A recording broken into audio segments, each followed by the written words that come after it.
चलते चलते पांडवों को प्यास लगी। युधिष्ठिर ने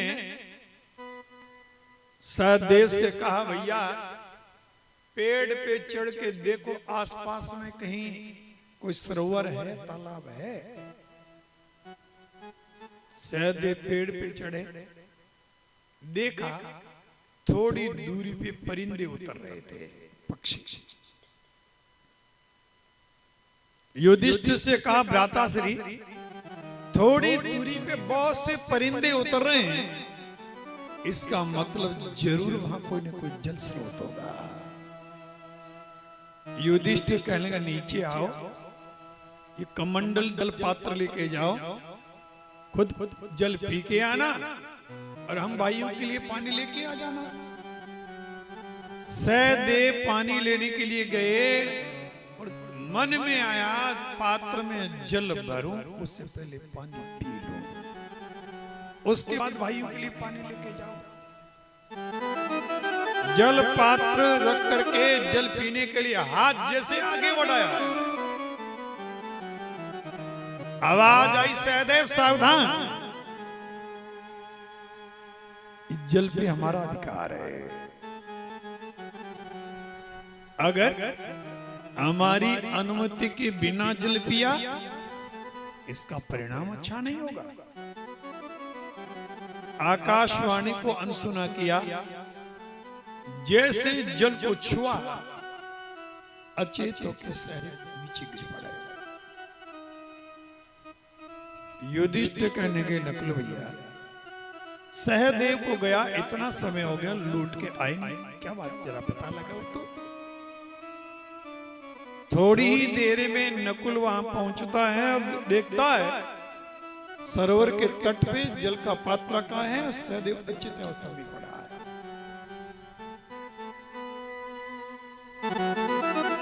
मन में आया मैं जल पीऊं और भाइयों के लिए जल लेके जाऊं और सहदेव के बारे में जानकारी दूं। ऐसा सोच करके नकुल ने जैसे जल पीने की तैयारी की, उसी तरह से आकाशवाणी हुई। नकुल ने भी अनसुना किया, जल छूते वो भी अच्छे तरह गिर पड़ा। युधिष्ठिर कहने लगे, अर्जुन दो महारथी अनुज गए, एक भी लौट के आया नहीं, जरा पता लगाओ तो क्या बात है। अर्जुन धनुष बाण उठाते हुए कहते हैं, भ्राताश्री अगर दुष्ट दुर्योधन ने कोई षड्यंत्र रचा है, मुझे दोष मत देना, आज मैं उसे जिंदा नहीं छोड़ने वाला। अति क्रोध में अर्जुन आगे बढ़ते हैं, सरोवर के तट पे आकर के देखते हैं तो दोनों भाई अचेत अवस्था में पड़े हैं। जल पात्र पास में रखा है, देखा तन पे कहीं कोई प्रहार नहीं, कोई घाव नहीं है।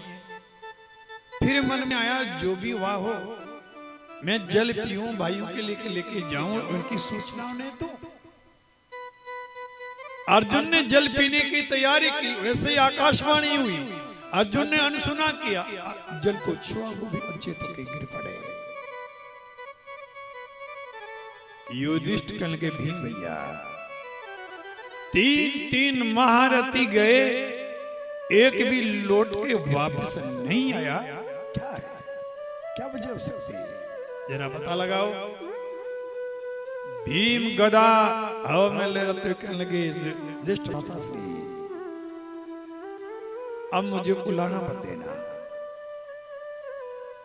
अगर आप दुष्ट दुर्योधन मिला, वही कच्चू में निकाल के छोड़ूंगा।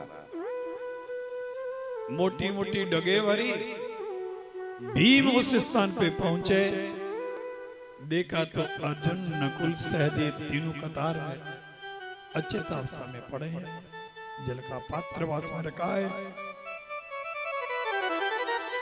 अचेत अवस्था में देखने के बाद भीम के मन में आया, या कोई ने तो पद चिन्ह नजर आ रहे हैं, न कोई हलचल होती नजर आ रही है, न कोई चोट का निशान है, न कोई बाण का प्रहार लगा निशान है। आखिर क्या हो सकता है?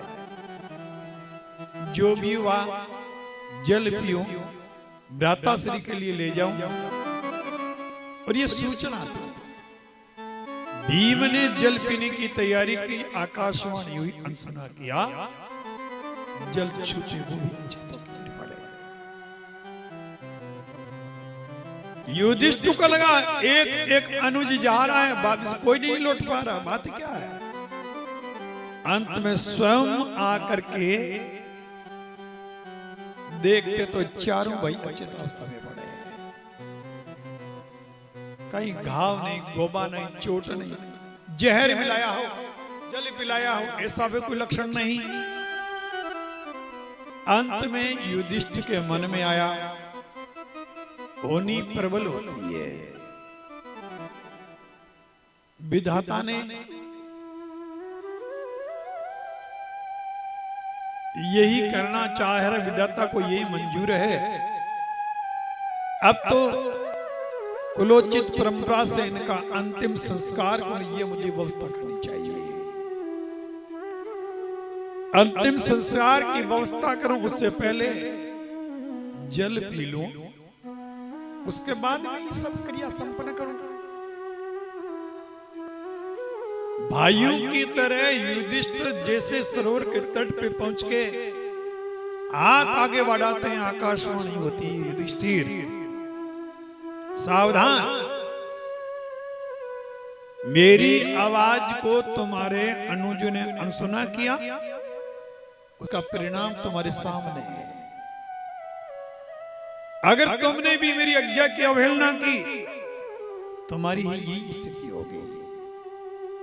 आगे बढ़ते हाथ रुक गए, करबद्ध नत मस्तक होते हुए युधिष्ठिर ने, हे अदृश्य शक्ति, आप जो भी हैं मूर्त रूप में आए और मैं मेरी सामर्थ्य शक्ति से यथाशक्ति आपके हर प्रश्न का प्रश्नोत्तर देने के लिए प्रस्तुत हूं। जो आकाशवाणी हो रही थी मूर्त रूप में आई, यक्ष के रूप में प्रकट होकर के आती है। महाभारत में यह प्रसंग यक्ष युधिष्ठिर संवाद नाम से जाना जाता है। यक्ष और युधिष्ठिर के बीच में बहुत चर्चा चली, अनेकों प्रश्न यक्ष ने किए हैं, युधिष्ठिर ने उत्तर दिए हैं। और उनमें से एक प्रश्न था, युधिष्ठिर, मरने वाले का मित्र कौन है? क्या कहा? जो मर चुका उसका मित्र कौन है, दोस्त कौन है, बेली कौन है? मित्रता मरने के बाद होती है, पहले जिंदगी? जिंदे मित्रता होती वो शरीर के साथ में होती है। मरने के बाद जो मित्र काम आए वो शरीर के नहीं, वो आत्मा के मित्र होते हैं। मित्र कौन है? जो दुख के पलों में हमारा दुख बांटने में हमारा सहयोग करे। सगा सनई मीत जन सुख में मिले अनेक, भीड़ पड़िया दुख बांट ले सो लाखन में। सुख के पलों में अनेक दोस्त बनते हैं, दुख आने के साथ ओस की बूंद की तरह गायब होते पता ही नहीं चलता है। मित्र वो होता है जो मित्र के दुख को, मित्र की तकलीफ को, मित्र के कष्ट को अपना कष्ट समझता है। यक्ष युधिष्ठिर से कह रहे हैं, मरने वाला का मित्र कौन है? युधिष्ठिर कहते हैं, दानम मित्रम मरिषदा, मरने वाले का मित्र है दान। जिसने शरीर छोड़ दिया, हमारे बीच से चला गया, उसका मित्र कौन है? उसका मित्र कौन है? दान किसको कहते हैं? इस हाथ से दिया, इस हाथ को पता चल गया वो दान नहीं है, वो प्रदर्शन है।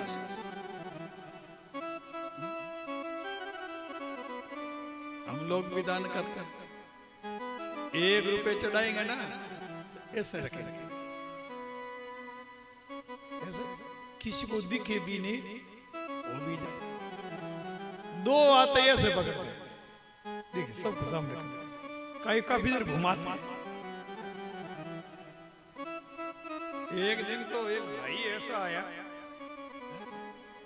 नकली 50 बच्चे खेलते ना, वो 50 का नोट रखा